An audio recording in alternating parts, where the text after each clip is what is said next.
할렐루야, 반갑습니다.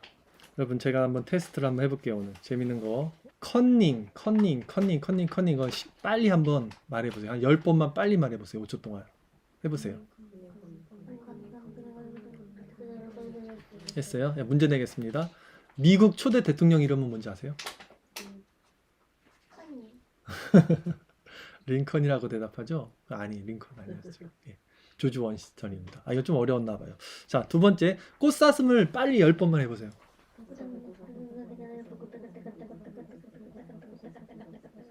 네, 산타크로스가 무엇을 타고 다녔죠? 이런 거예요. 산타크로스 루돌프 안 탔죠. 뭘 탔죠? 썰매를 탔잖아요. 그러니까 이게 지금 제가 트릭이죠. 속임 쓴 거예요. 이 작은 트릭 하나로 5초 동안 여러분들을 속였어요. 착각을 일으키겠지, 여러분 생각에.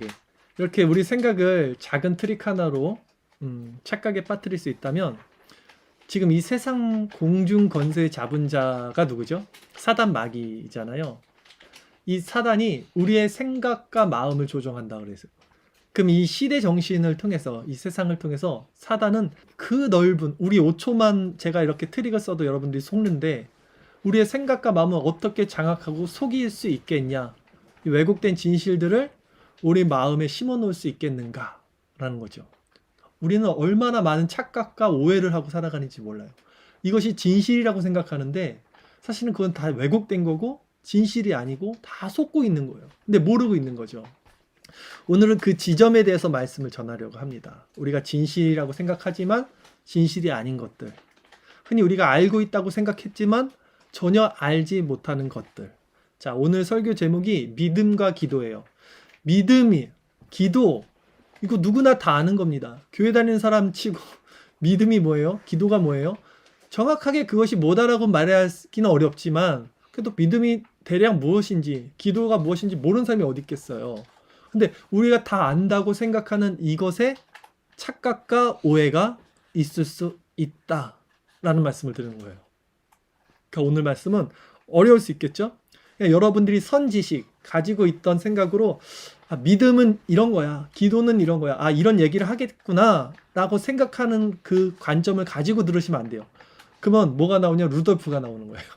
링컨이 나오는 거예요. 그걸 깨야 돼요. 지금 여러분들이 선지식을 깨고 여러분 마음으로 집중해서 들으셔야 됩니다. 그래서 오늘은 믿음과 기도라는 제목으로, 자, 여러분들이 알고 있는 믿음에 대해서, 기도에 대해서 완전 새롭게 재정립할 수 있는 시간이 될 것입니다. 오늘 본문 마가복음 9장 14절 한 절 말씀 같이 한번 읽어보도록 하겠습니다. 이에 그들이 제자들에게 와서 보니 큰 무리가 그들을 둘러싸고 서기관들이 그들과 더불어 변론하고 있더라로 시작합니다. 자, 지난주 예수님이 베드로, 요한, 야곱 이 세 잘 데리고 변화산이라는 곳에 올라가서 거기서 막 빛과 같이 변화가 됐단 말이죠. 그리고 다른 성경에 보면 이튿날 내려온 거예요. 다음날 이제 내려오셨는데 큰 무리가 제자들 둘러싸고 있었고요. 서기관들이 남은 제자들 9명이겠죠? 변론을 하고 있었어요. 다투고 있었어요. 논쟁을 하고 있었어요. 그래서 예수님께서 이렇게 묻습니다. 본문 마가복음 9장 15절 16절 이렇게 해서 2절 말씀 읽겠습니다. 온 무리가 곧 예수를 보고 매우 놀라며 달려와 문안하거늘 예수께서 물으시되 너희가 무엇을 그들과 변론하느냐 그랬죠. 너희가 서기관들과 왜 싸우고 있어? 무슨 일이야? 라고 묻는 거예요. 그러자 이제 한 남자가 등장해서 예수님께 나와서 이렇게 말합니다. 17절 18절 2절 말씀 읽겠습니다. 무리 중에 하나가 대답하되 선생님, 말 못하게 귀신 들린 내 아들을 선생님께 데려왔나이다. 귀신이 어디서든지 그를 잡으면 거꾸러져 거품을 흘리며 이를 갈며 그리고 파리해지는지라. 내가 선생님의 제자들에게 내쫓아 달라고 하였으나 그들이 능히 하지 못하더이다 라는 거예요. 그러니까 지금 상황이 뭐냐면요, 어떤 아버지가 귀신 들린 자신의 아들을 고치고자 예수님을 찾아왔어요. 근데 그때 예수님이 안 계신 겁니다. 변화산에 계셨어요. 그러니까 남은 그 9명의 제자들에게 부탁한 거예요. 근데 이 제자들은 그 전에 귀신을 쫓아낸 적이 있었거든요. 예수님께 권능을 받아서. 그래서 이번에도 되겠지 해서 했는데 귀신이 안 쫓아진 거예요. 그걸 보고 있던 서기관들, 바리새인들, 예수님을 싫어했던 무리들이 딴지를 거는 겁니다. 너 왜 귀신 못 쫓아내잖아.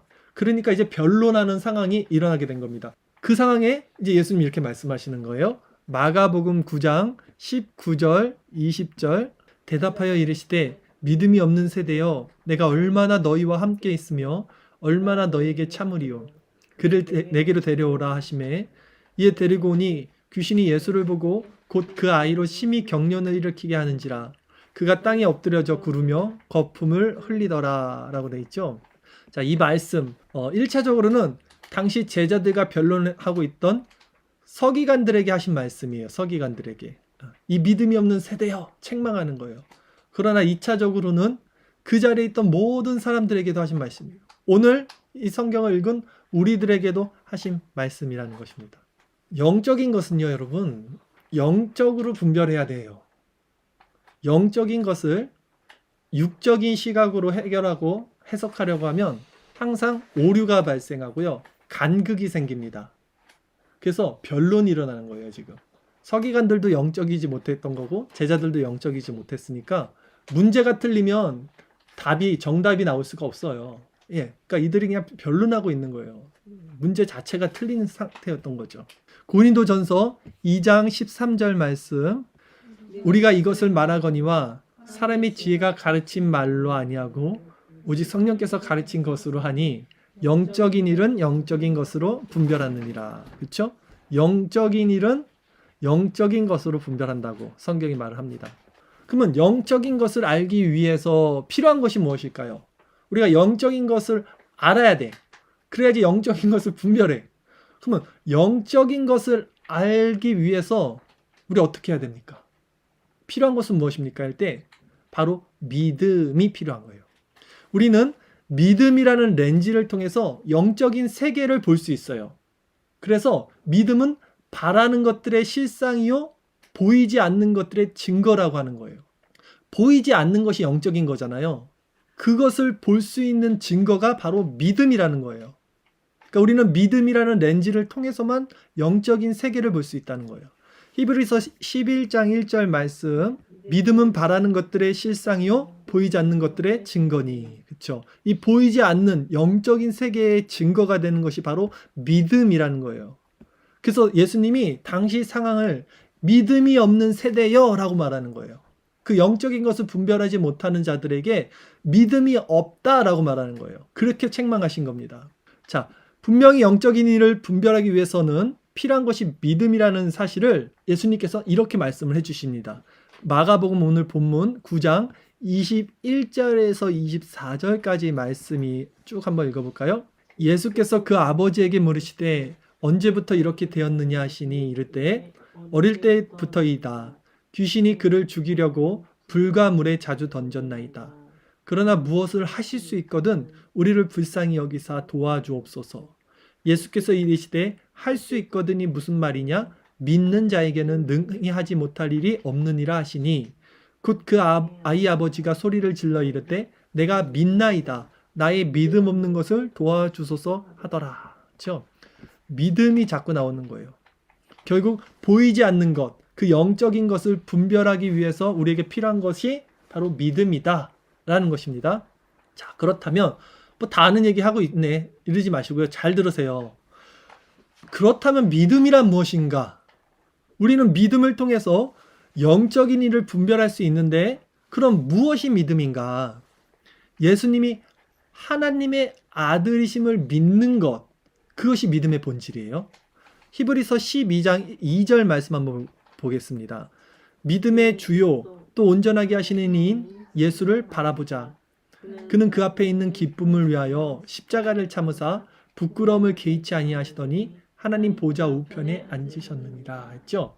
믿음의 주요라고 그러죠. 믿음의 주체요. 그러니까 믿음의 본질이 뭐라고 그래요? 바로 예수님이라는 거예요. 그래서 예수를 바라보자. 믿음의 주요, 믿음의 주체인 예수를 바라보자라는 거예요. 그래서 귀신 들렸던 아이 아버지가 이제 소리를 지르며 뭐라고 했습니까? 내가 믿나이다. 이렇게 거예요. 나의 믿음 없는 것을 도와주소서라고 말하는 거예요. 예수님 당신이 내 아들을 고칠 수 있다는 것을 믿습니다. 나의 믿음이 없음을 도와주세요 라고 말한 거예요. 그리고 예수님은 이제 그 믿음의 고백을 한 아버지 그 말에 바로 이렇게 행동을 하십니다. 본문 마가복음 9장 25절에서 27절까지 말씀 같이 읽겠습니다. 예수께서 무리가 달려와 모이는 것을 보시고 더러운 귀신을 꾸짖어 이르시되 말 못하고 못 듣는 귀신아 내가 내게 명하노니 그 아이에게서 나오고 다시 들어가지 말라 하시매 귀신이 소리 지르며 아이로 심히 경련을 일으키게 하고 나가니 그 아이가 죽은 것 같이 되어 많은 사람이 말하기를 죽었다 하나 예수께서 그 손을 잡아 일으키시니 이에 일어서니라 라고 되어 있죠. 그렇다면 여러분 우리가 여기서 한 가지 질문을 할 수 있어요. 분명히 믿는 자들에게는 능히 하지 못할 일이 없다고 예수님이 말씀을 하십니다. 그 믿는다는 것은 예수님이 하나님의 아들이심을 믿는 것이었어요. 믿음의 주요, 온전하게 하신 예수를 바라보자. 그러면 우리들은 또 제자들은 왜 능치 못할 일을 행할 수 없었을까? 우리도 예수님이 하나님의 아들이심을 믿잖아요. 그것이 믿음의 주체잖아요. 여기 그것을 안 믿는 사람이 어디 있어요? 그러니까 제자들도 우리랑 똑같은 심정이었을 거예요. 근데 귀신을 못 쫓아낸 거잖아. 그래서 집으로 들어가서 제자들이 이렇게 예수님께 조용하게 묻습니다. 본문 마가복음 9장 28절 29절 같이 읽겠습니다. 집에 들어가심에 제자들이 조용히 묻자오되 우리는 어찌하여 능히 그 귀신을 쫓아내지 못하였나이까? 이르시되 기도 외에 다른 것으로는 이런 종류가 나갈 수 없느니라 하시니라 라 그랬어요. 예수님께서 기도 외에 다른 것으로는 이런 종류가 나갈 수 없다. 그러니까 기도 외에 다른 것으로는 귀신을 쫓아낼 수 없다라고 말하신 거예요. 그러면 우리는 여기서 한 가지 중요한 사실을 알 수 있어요. 바로 믿음과 기도의 연관성입니다. 지금 예수님이 계속 믿음에 대해서 얘기했어요. 그러다가 기도 외에는 이런 것이 나갈 수 없다라고 말을 합니다. 분명히 예수님은 믿는 자에게는 능치 못할 일이 없다. 능히 하지 못할 일이 없다라고 말씀하셨고 제자들에게는 또다시 기도 외에는 다른 것으로 이런 종류가 나갈 수 없다라고 말씀하신 거예요. 정리해보면 예수님을 하나님의 아들로 믿으면 그 믿음 위에서는 모든 것이 능치 못할 일이 없습니다. 능치 못할 일은 기도를 통해서 이루어진다. 이렇게 정리할 수 있겠죠. 그렇다면 이제부터 우리는 예수님이 말씀하신 이 믿음 그리고 기도가 어떤 의미인지 이제 살펴볼 거예요. 우리가 다 아는 얘기였어요. 잘 들어보세요. 예수님께서 기도 외에는 이런 종류가 나갈 수 없다라고 하셨을 때 보편적으로 우리가 생각하는 기도는 뭐예요, 여러분? 열심히 기도해야지 귀신을 쫓아낼 수 있다. 기도 외에는 이런 것이 나갈 수 없다고 하니까 열심히 기도해야 된다. 이렇게 이해를 하고 받아들입니다. 그러나 이것은 잘못된 이해예요. 왜냐하면 기도는요, 이런 주문이 아니죠. 그 정신통일이 아니에요. 기도는 성령 하나님을 통해서만 내 자신이 죄인이라는 사실을 알게 되죠. 그리고 내 자신을, 그걸 자아라고 하죠. 이 자아를 십자가에 못 박아요. 죽어요. 그래서 그리스도와 연합이 되죠. 그 그리스도와 연합이 되는 지점, 그 통로, 그것이 기도의 본질이죠. 이거 이해하시죠? 바울은요, 자신 안에 있는 하나의 법을 깨달아요. 그리고 자신 안에 두 마음이 존재한다라는 사실을 알게 돼요. 근데 이 바울이 이걸 깨닫는 것이 바로 기도라는 거예요. 기도가 아니면 어떻게 깨달았겠어요? 그러니까 기도가 무엇을 구한다 이렇게 생각하지 마시고 무엇을 깨닫는다 이렇게 생각하셔야 돼요. 자, 로마서 7장 21절에서 23절 말씀, 우리 주일설교 말씀 구절 한번 같이 읽어볼까요? 그러므로 내가 한 법을 깨달았노니 곧 선을 행하기 원하는 나에게 악이 함께 있는 것이로다. 내 속사람으로는 하나님의 법을 즐거워하되 내 지체 속에서 한 다른 법이 내 마음의 법과 싸워 내 지체 속에 있는 죄의 법으로 나를 사로잡는 것을 보는도다. 이 바울이 말을 하는 거잖아요. 자, 여기서 속사람이 나오고 지체, 겉사람이 나와요. 바울이 자기 안에 두 사람을 봐요. 속사람과 겉사람 이렇게 나눕니다. 한 법을 깨달았어요. 기도를 통해서. 바울은 자신 안에 두 가지 법을 따라 행하는 이 자아가 나눠진다는 사실을 기도를 통해서 알게 된 거예요. 동양 철학이나 불교 얘기하는 게 조금 조심스럽긴 한데 제가 이것을 통해서 여러분들 이해를 좀 돕고 싶은 마음이 들어요. 요즘에 계속. 왜냐면 10년 넘게 제가 중생과 회심 이 부분에 대해서 설교를 했는데 못 알아들으시니까, 그래서 제가 동양 철학, 서양 철학 이런 철학들을 통해서 기독교를 변증할 수 있는 방법을 좀 연구를 했어요. 그래서 그렇게 설명을 하니까 사람들이 오히려 좀 알아듣는 것 같더라고요. 자, 동양 철학이나 불교 좋아하시는 분들은 이제 지금 말씀하는 거를 좀 이해하시기 편할 겁니다. 바울이 지금 뭐라 그랬냐면 깨달은 한 법이 있다 그랬어요. 내가 하나의 법을 깨달았다 그랬어요. 깨달음이라는 것이 불교에서는요, 견성이라고 해요. 견성. 아, 왜 불교 얘기하나? 이렇게 듣지 마세요. 한번 잘 들어보세요. 그리고 이것이 기독교에서는 중생이나 회심이라고 할 수 있어요. 깨달음. 또한 바울이 말했어요. 뭐라 그랬어요? 내 속사람. 네, 속사람은 하나님의 법을 기뻐한다 그랬죠. 이 속사람이 불교에서 말하는 관점에서는요, 참나라 그럽니다. 참나. 참나. 참된다. 예.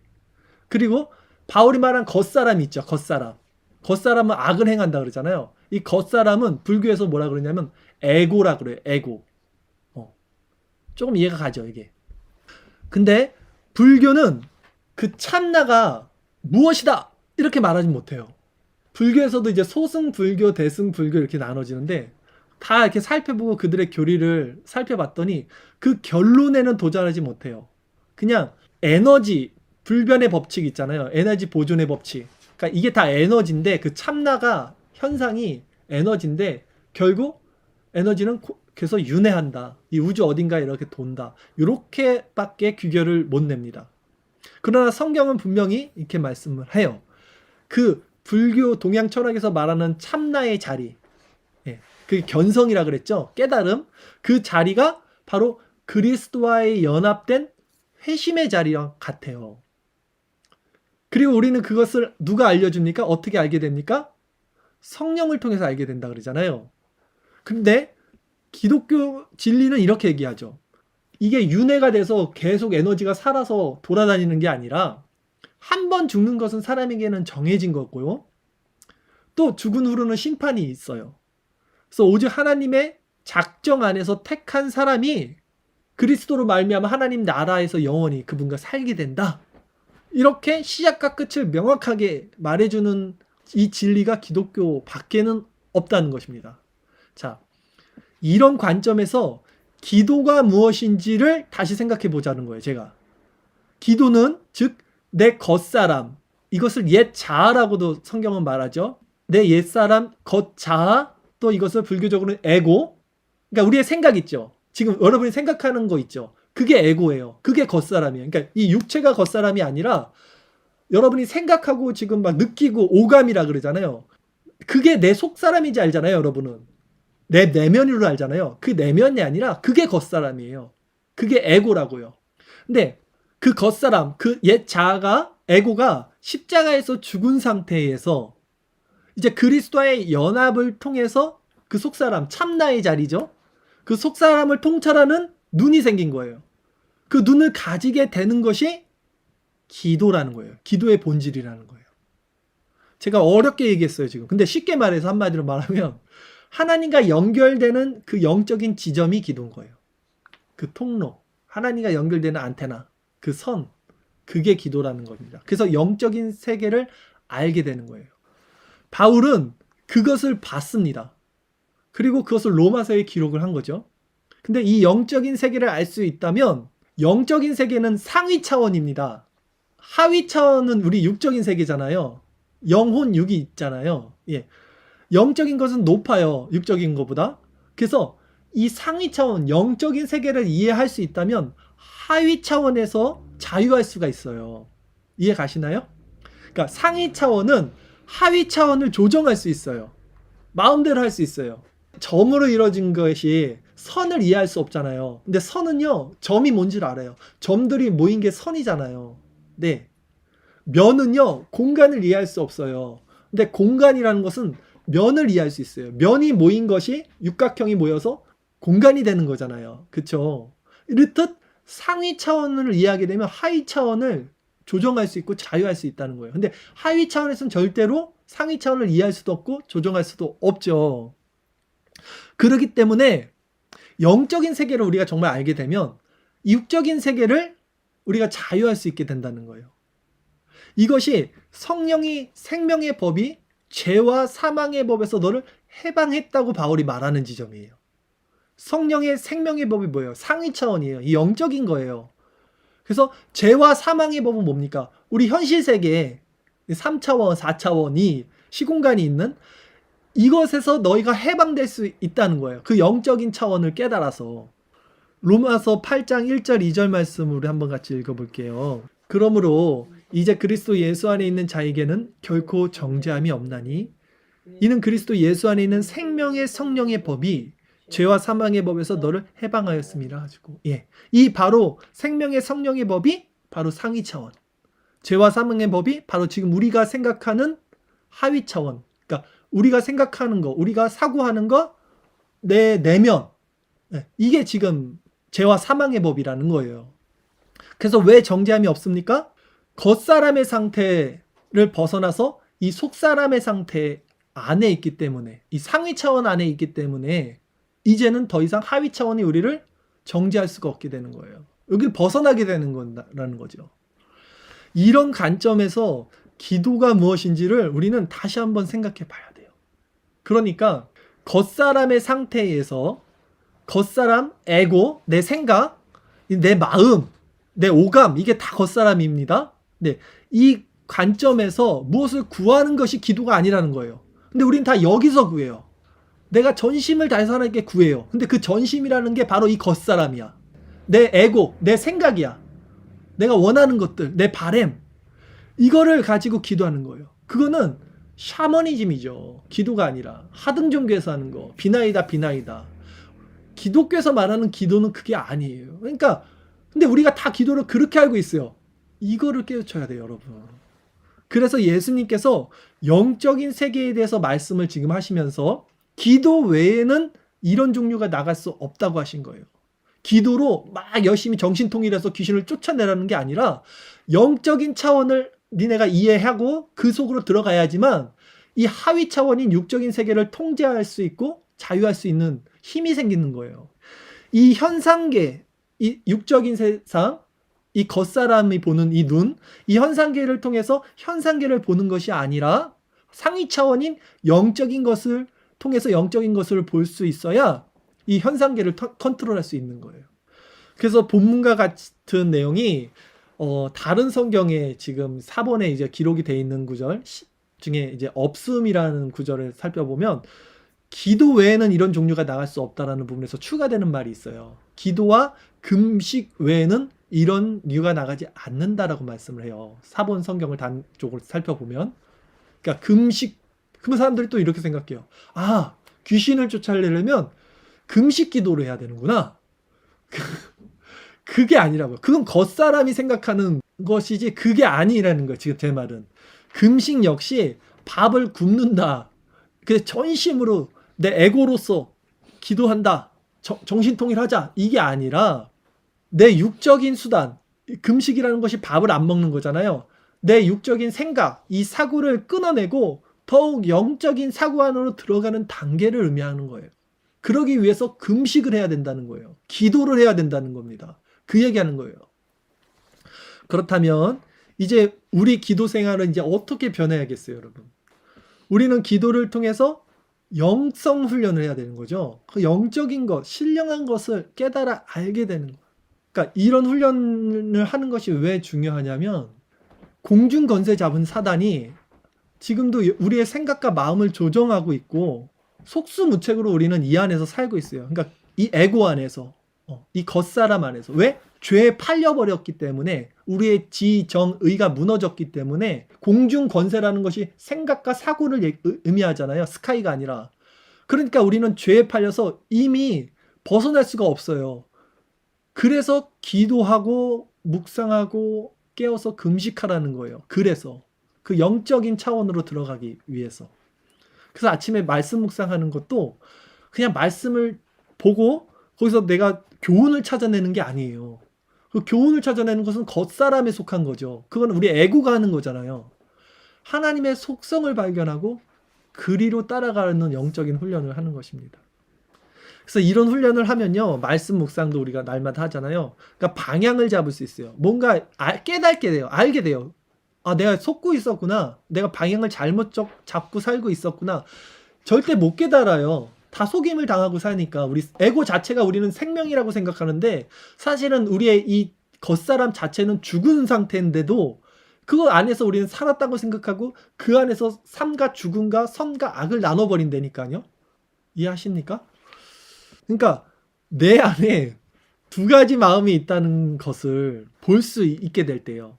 그렇게 되면 죄를 저지르는 겉사람을 보아도요, 거기 속지 않게 됩니다. 그러니까 내가 죄를 저질렀어요. 내 마음으로서 죄를 품었어요. 그럼 우리는 어떻게 생각해요? 아, 내가 어떻게 하나님 믿는 사람인데 내 마음에 이렇게 죄가 들어오지? 아, 내가 또 죄를 지었네? 이렇게 생각하죠. 거기 속지 않아요. 그 겉사람, 그 내가 생각했다는 그 나는 사실은 에고, 겉사람이라고요. 예, 그건 죄에 팔린 사람이에요. 근데 그것 외에 내 안에 속사람이 있어요. 참나, 불교에서 말하는. 그것은 이미 예수님 안에 있는 자리예요. 그래서 더 이상 정죄함이 없는 상태라고요. 거기는 어떤 눈물도 없고 고통도 없고 슬픔도 없는 자리예요. 그러니까 선악과를 먹고 나서 슬픔과 기쁨이 결국 생긴 거잖아요. 선과 악이 우리가 주체가 돼서 깨닫는 거잖아요. 그 전에는 그런 상태가 없어요. 완전히 충만한 상태예요. 그러니까 악은 창시된 게 아니에요. 예, 선의 결핍이 악입니다, 여러분. 하나님이 악을 만든 게 아니고 하나님은 모든 것을 선하게 만들어요. 하나님은 악을 행할 수가 없어요. 예, 어둠이 없어요, 하나님 안에는. 근데 그 선의 결핍, 그러니까 뜨거운 물이 식으면 차가운 물이 되는 거지 차가운 물을 누가 만든 게 아니라고요. 예, 하나님이 없는 상태가 악이 되는 거예요. 그런데 그 하나님만으로 깨달았어요. 하나님을 진정을 내가 만났어, 내 안에서. 그러면 그 악이 사라진 온전한 하나님의 상태가 돼요. 그러니까 거기는 더 이상 눈물이나 슬픔이나 고통이 없다라고 하는 거예요. 믿음이 있다는 것은요, 여러분, 바로 이것을 얘기하는 거예요. 이걸 아는 사람, 이건 지식으로 알 수도 없죠. 이거를 깨닫게, 성령께서 깨닫게 하시고 이 안에서 평안을 누리는 사람이 믿음이 있다는 거예요. 믿음이 있다는 거는 내가 믿습니다. 내가 예수님이 나의 죄를 위해서 십자가에서 지신 거 믿습니다. 이거는 정신통일이라니까요. 귀신들도 믿는. 그게 아니라 믿음이라는 것은요, 내 안에 두 가지 마음의 상태가 있다는 것을 보는 거예요. 그 볼 수 있는 영적인 시야를 깨닫게 되는 것을 믿음이 있다라고 하는 거예요. 그리고 그 내 안에서 보게 되는 두 사람, 겉사람과 속사람, 그 겉사람이 에고라 그랬죠. 이 겉사람에게 속지 않는 거예요. 더 이상 정죄함이 그래서 없는 거예요. 내가 죄를 지으면 그건 내가 죄를 짓는 게 아니라 죄가 내 안에서 죄를 짓는 거야 라고 바울이 그래서 얘기한다고요. 근데 우리는 이거 내가 왜 또 죄를 지었지? 일로 넘어간다고요. 여러분, 그 겉사람에게 속지 않고 그러면 그 겉사람은 어떻게 해야 됩니까? 그래서 그 십자가에서 예수님이 죽으신 거예요. 내 그 겉사람을 죽을 수밖에 없는 죄덩어리인 그것을 십자가에 못 박는 거예요, 여러분. 그래서 그 십자가에 던지고 내 안의 속사람의 자리에서 하나님의 영광의 빛을 알게 되는 상태가 뭐예요? 믿음이다. 그것이. 지금 되게 중요한 얘기를 했어요, 여러분, 사실은. 예. 교회에서 이렇게 설교하는 거는 들어보지 못했습니다. 네. 무슨 말인지 나중에라도 알아들었으면 좋겠어요, 성령께서. 자, 그렇게 해서 알게 되는 이 갖게 된 믿음은요, 절대로 흔들리거나 구원에서 탈락되지 않아요. 왠지 아세요? 그 믿음의 근거가 내 겉사람, 에고에 있지 않잖아요. 여러분이 이것을 이해하면 정말 신앙에 큰 유익이 있습니다. 믿음과 기도가 무엇인지를 바로 알게 되는 거예요. 믿음은 바라는 것들의 실상이요 보이지 않는 것들의 증거라고 한다 그랬죠. 그러니까 믿음이 없다, 믿음이 적다는 것은 그 보이지 않는 것들, 즉 영적인 세계의 본질을 아직도 모르고 있다는 것을 의미하죠. 아직도 에고의 상태, 겉사람의 상태에 머물러 있다는 것이 믿음이 없다는 거예요, 여러분. 그러니까 무조건 나 예수 믿어, 나 믿음 좋아 이러지 마셔요. 겉사람의 상태에서 내 생각으로 믿는다 해서 그것을 믿음이라고 착각하는 사람들이 너무나 많아요. 쉽게 얘기해서 겉사람이라는 것이 내 생각과 마음이에요. 그러니까 그것에 속아요. 그러니까 내가 믿는데 내가 생각으로는 믿는데 내 영은 변하지 않아. 내 영에는 슬픔이 있어. 내가 슬프다고 생각하는 것은 사실 겉사람입니다. 그 겉사람이 십자가에 넘기는 거예요. 근데 여러분 정말로 조금 깨어 있다면 이런 거 느껴볼 수 있을 거예요. 내가 화를 냈어요. 지금 막 화가 나. 근데 화가 나는 내가 있는데 그 안에 화가 안 나는 내가 또 있어요. 사실은. 아세요 이거? 내가 슬퍼서 막 울어요. 막 우는데 그게 내가 아니고 사실은 정말 그 안에는 잠잠한 내가 또 있어요. 이 상태를 볼 수 있어야 돼. 그러니까 내가 화가 나서 막 화를 냈어. 사람들은 이게 난지 알아. 근데 화가 안 난 내가 또 있다니까요. 그 속사람. 그걸 깨닫기 위해서 기도를 해야 된다니까요. 그리고 그것을 깨닫는 것을 믿음이라고 한다니까요. 그래서 그것을 깨달아서 그 겉사람을 십자가에 던지고 그 속사람과 내가 하나가 되는 것이 뭐예요? 참나의 자리. 그리스도의 연합. 그것이 하나님 나라라 그러는 거예요. 그래서 하나님 나라가 여기 있다 저기 있다가 아니라 하나님 나라 너 마음에 있다 그래요. 요한계시록 마지막에 보면 그 나라에는 더 이상 눈물이 없고 곡하는 것이 없고 애통하는 것이 없다라는 것이 결핍이 없으니까, 선악이라는 구조 자체가 없게 되니까, 온전한 그리스도의 영광만이 가득 찬 상태가 되니까 그것을 이 세상에서도 우리 마음에 느낄 수 있는 거예요. 그래서 예수님께서는 회개하라 천국이 가까이 왔다. 2000년 전에 천국이 가까이 왔다는데 왜 아직도 2000년 전에 천국이 안 왔냐고요. 그 얘기하신 게 아니에요. 예수님 십자가의 지심으로 천국이 이미 임한 거예요. 우리 안에. 이미와 아직으로. 많은 이들이요, 믿음에 대해서 또 기도에 대해서 이렇게 정의를 못 세우고 겉사람의 자기 생각에 속고 있어요. 그러기에 믿음과 기도의 본질은 뭡니까? 그리스도와의 연합. 다시 말해서 하나님과 합일되는 상태.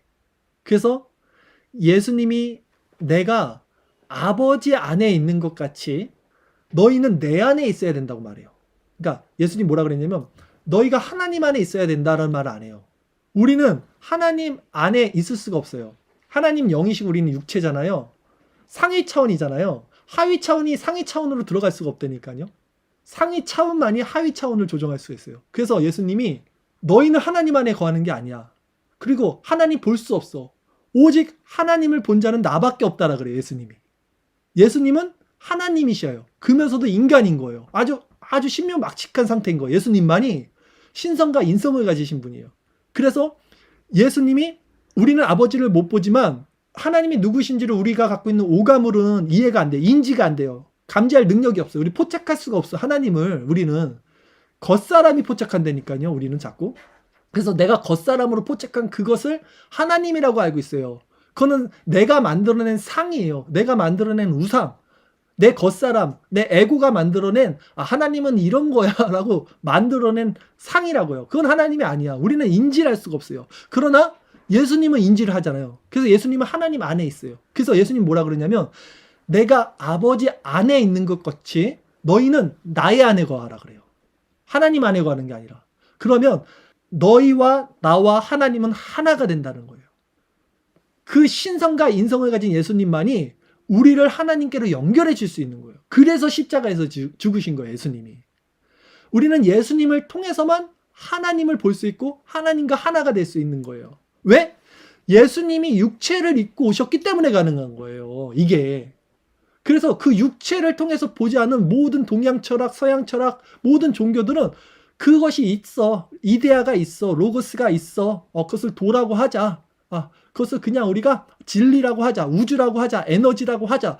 여기까지만 말해요. 모든 종교는. 그 실체를 알 수가 없거든요. 인간이. 상위 차원을. 그러나 우리는 예수님이 육체로 왔기 때문에 그것을 알게 된 거예요. 그래서 나를 본 자는 예수님이 뭐라 그래요? 하나님을 본 것이다 라 그래요.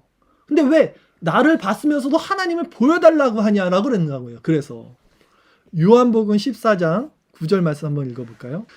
예수께서 이르시되 빌립아 내가 이렇게 오래 너희와 함께 있으되 네가 나를 알지 못하느냐. 나를 본 자는 아버지를 보았거늘 어찌하여 아버지를 보이랴 하느냐. 그쵸? 이 말씀인 거예요. 지금 이 말씀 우리가 에고로 우리의 그 자아로 겉사람으로 생각하면 이해가 안 가는 거예요. 이 무슨 말씀이지? 왜 예수님을 본 것이 하나님을 본 것이지? 그 이해가 안 가잖아요. 근데 그 얘기 하시는 게 아닌 거예요. 지금 자, 그 예수와 연결되고 하나 되는 방법은 그러면 뭡니까? 우리가 예수와 하나 돼야지 하나님을 보는 거잖아요. 내 생각, 내 자아, 이 에고, 이 겉사람 이런 것들이 모두 죄악이라는 사실을 말씀을 통해서 깨닫게 돼야 돼요. 말씀을 통해서만. 그 동양 철학, 서양 철학 이 사람들은 말씀이 없었기 때문에 자연을 통해서 계시를 통해서 양심의 법을 통해서 로마서 1장에 말했듯이 잠깐 그것을 맛본 거예요. 그 실질을 모르고 실제는 모르고. 그러나 우리는 말씀을 통해서 깨닫게 돼요. 분명하게. 아, 이 세상에 나타난 모든 것들이 죄구나. 이것을 알게 된다고요. 예. 노자의 도덕경이라는 책을 보면 깜짝 놀란 게 그 2장에 보면 그 노자가 예수님 오시기 한 500년 전 사람인데 뭐라고 하는지 아세요? 너희가 세상에서 보여지는 모든 선하다고 생각하는 거 그거가 모두 사실은 악한 것이다. 이런 놀라운 말을 해요. 깜짝 놀랐어요. 그 사람도 자연을 통해서 계시를 통해서 조금 알게 된 거야. 깊은 묵상을 통해서 알게 됐겠죠. 이 보여지는 에고의 상태 이것은 사실은 선한 게 아니라 모두 악한 것이다. 라는 것을 노자가 깨달았다고요. 네. 그 예수와 연결되는 방법은 그러나 우리는 말씀을 통해서 확실하게 깨닫는 거예요. 이제는 우리는 성경이 그걸 얘기하거든요. 너희는 죄인이다. 아담과 하와 이후에 나온 모든 인류는 죽은 자다. 사망에 이른 자다. 선한 것은 아무것도 없다. 성경이 말해주거든요. 네. 그래서 깨닫게 되는 거예요. 그래서 내가 이것은 선이라고 믿었어. 그동안 살아오면서. 그렇죠. 선악의 기준이 우리에게 있죠. 근데 내가 믿었던 그 선악의 기준이 무너져요. 내가 믿었던 선이라는 것도 결국 악이구나. 이거를 보게 되는 거예요. 말씀을 통해서. 그때 그럼 내가 선이라고 생각했던 거 그게 내 생명인데 그것도 악이면 이제 나는 어떡합니까? 죽어야 돼요. 악은 다. 네. 죄의 싹은 사망이에요. 그래서 그 자아를 그 생명이라고 생각했던 나를 악이라는 것을 알고 십자가로 던지는 거예요. 십자가에 못 박는 거예요. 왜? 살기 위해서. 사는 방법은 하나니까. 그리스도와의 연합되는 거. 그리고 그 겉사람의 선악 구조를 이제는 넘어서는 거죠. 그래서 그 속사람, 바울이 말한 그 원래 원형의 자리, 선악과 먹기 이전의 상태, 그 자리로 가게 되는 거예요. 그게 그리스도와의 연합이라고요. 어떻게? 그리스도의 십자가를 통해서만 이것이 가능하다. 여러분, 제가 얘기하는 게 이해가 조금 가세요? 아니면 그냥 왜 이렇게 오늘 길지? 이러고 있어요. 자, 말씀을 정리하겠습니다. 자, 우리가 제자들도 아무도 깨닫지 못했어요. 근데 성령이 오시면 다 깨닫게 해주신다 그랬잖아요. 그래서 이 진리를 성령으로 말미암아 깨닫는 것이 회심입니다. 그 참나의 자리는 바로 견성. 그것이 쉽게 해서 우리가 그리스도에 연합된 자리예요. 그렇게 되면 여러분 이 세상에서 벗어나게 돼요. 그렇죠? 상위 차원을 알게 된다는 거예요. 그러면 여러분 어떻게 되냐면 모든 것이 달라져요. 진짜.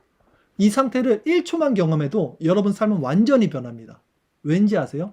여러분이 알고 있었던 것이 아니다라는 것을 깨닫게 되면요. 관점이 바뀌어요. 제일 유익한 건 뭔지 아세요? 죽음을 두려워하지 않게 돼요. 1초만 깨달으면 인생이 변해요. 그러니까 깨달았어. 이게 아니었네. 진짜 생명이 아니었네. 그걸 깨닫게 되면요. 진짜 가장 유익한 건 제가 봤을 땐 죽음의 권세에서 벗어나요. 죽음을 두려워하지 않아요. 이게 죽는 게 죽음이 끝이 아니라는 것을 진짜 알게 되니까 실제로. 그리고 이 세상에 얽매이지 않게 되겠죠. 이렇게 된다니까요. 우리는 그 자리로 가야 돼요, 여러분. 이게 신앙생활이라고요. 이게 믿음이라고요. 이것을 위해서 해야 되는 것이 기도라는 말씀을 드리는 겁니다. 그 자리에는 슬픔도 눈물도 고통도 없는, 선의 결핍에서 오는 악이 없는 하나님과 하나 된 원형된 자리. 우리는 그리로 가는 거예요. 오직 그리스도로 연합하여 그리스도로 말미암아 그 기쁨과 희락과 평안만이 있는 상태. 거기가 천국이잖아요. 내 마음이. 그래서 하나님 나라는 의와 희락과 화평이 있다 그러는 거예요. 먹는 것과 마시는 것이 아니라 이 육적인 것이 아니라 성령 안에 있는 의와 화평이라 그러잖아요. 희락이라 그러잖아요. 그러니까 오늘 말씀을 통해서 여러분은 믿음이 무엇이었는지, 기도가 무엇이었는지, 믿음의 본질, 기도의 본질에 대해서 모두 다시 한번 정립하십시오. 이것이 이해가 안 된다면 신령한 것은 신령한 것으로 분별할 수 있다고 그랬죠. 성령을 우리는 의지하면서 말씀을 통해서 또 나가야 되는 거예요. 우리는 하나님 백성으로 부름받은 진리를 향해 나가는 자들입니다. 여러분.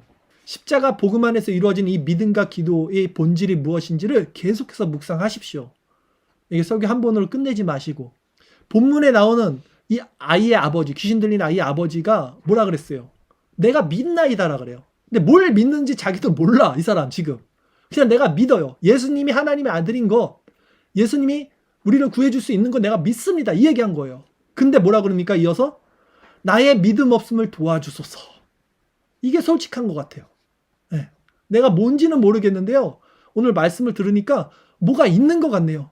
내가 믿습니다. 내 속사람이 뭔가를 나에게 알려주는 것 같긴 하네요. 내가 믿습니다. 근데 난 뭔지 모르겠어요, 솔직히. 나의 믿음 없는 것을 도와주소서. 이 겸비된 심령, 이 낮아진 심령으로 가는 게 중요해요. 문제는 나 다 알아 그거. 이렇게 말하는 사람들, 바리새인들, 아무것도 모르는, 안다고 하는 사람들은 정작 알 바를 모르는 것이라 그래 성경이 그러는 거예요. 이런 겸비된 심령으로 주님을 의지하면 됩니다, 여러분. 그때 하나님께서 성령을 통해서 그 가난한 심령, 마음이 연약한 자들에게 우리 마음에 그 진리의 빛으로 깨달음을 주고 자유케 하시는 날이 오게 되기를 기도합니다.